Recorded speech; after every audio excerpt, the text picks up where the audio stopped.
De vooruitzichten waren in het begin van de week niet zo goed. Maar gelukkig voor de jonge marktkooplui op de kindermarkt kwam er van de weersverwachting niet veel terecht. In een prachtig oranje zonnetje stelden zij hun spulletjes uit en gelukkig waren de koopjeszaken in grote getalen aanwezig.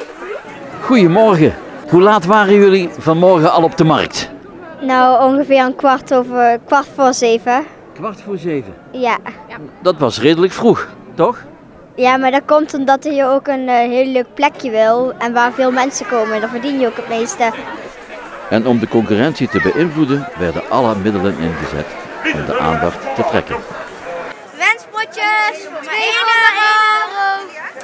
2 voor maar 1 euro. En wat was nou het klapstuk vandaag wat jullie verkocht hebben? Voor maar 1 euro. Nou, dat we in één keer heel veel plantjes en zo, dat er mensen kwamen die allemaal wouden kopen. En heel veel mensen die wouden gewoon wat plantjes en ook nog wat positieve wenspotjes kopen.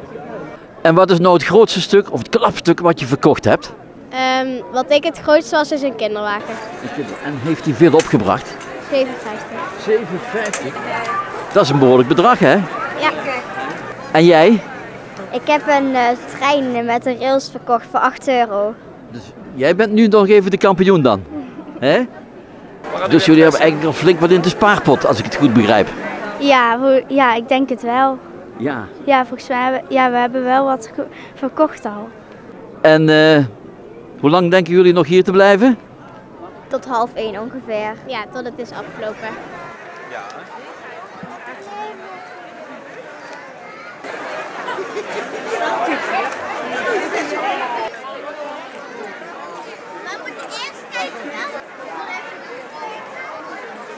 Niet alleen met de verkoop werd er goed verdiend, maar ook als straatmuzikant haalden de kinderen een leuk zakcentje op.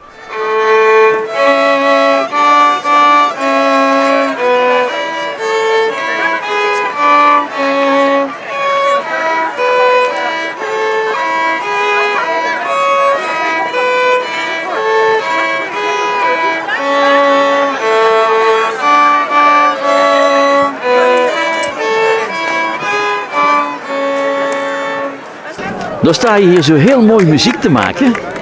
En doe je dat met je opa? Nee, dat is mijn vioolleraar. Is dat je vioolleraar? Wat leuk. En hoe vaak heb je les in de week? 1 keer in de week. 1 keer in de week. Ja. En op welke dag? Op een woensdag. Op een woensdag. Zo, en geeft hij ook goed les? Ja. Ja, ja. Ben je wel een beetje blij met hem? Ja. Ja? Oké, wil je nog iets tegen hem zeggen? Bedankt. Jij ook bedankt. Je doet het heel goed. Ja, doet Ik het ben heel goed. Ja, ik ben heel trots op haar. Oké, nou dan zijn Ze doet jullie... het echt geweldig. Ze heeft net iets langer dan een half jaar les. Nou, dan doet En het dan heel... dit resultaat al, dat vind ik... Dan doet het toch helemaal is geweldig, bemoedigend, hè? Ja. Nou, Ja. veel succes samen, hè?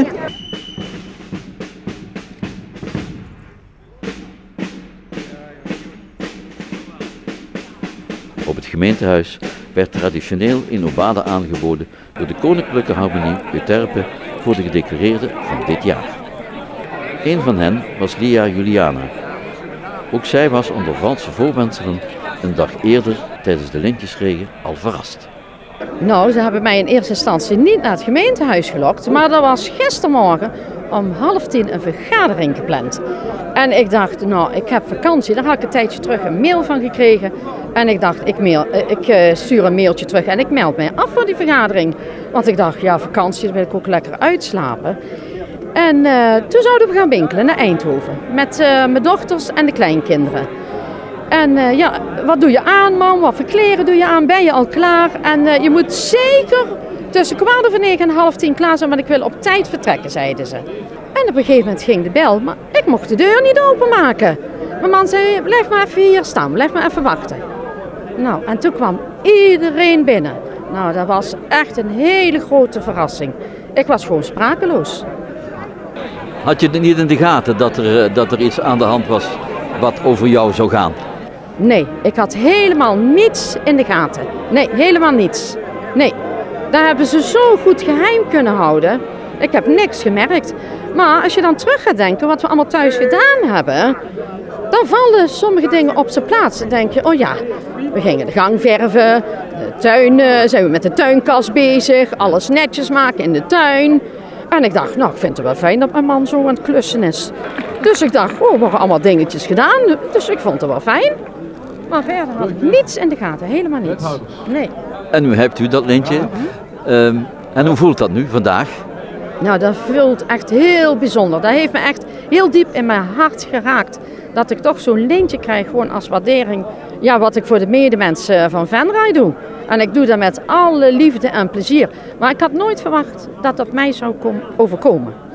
Ik dacht, daar moet je ouder voor zijn, om zoiets te krijgen. Te scanderen, leven de koning, hip hip, hip hip, hip hip. En ik geef graag weer de klanken terug aan onze prachtige koninklijke harmonie.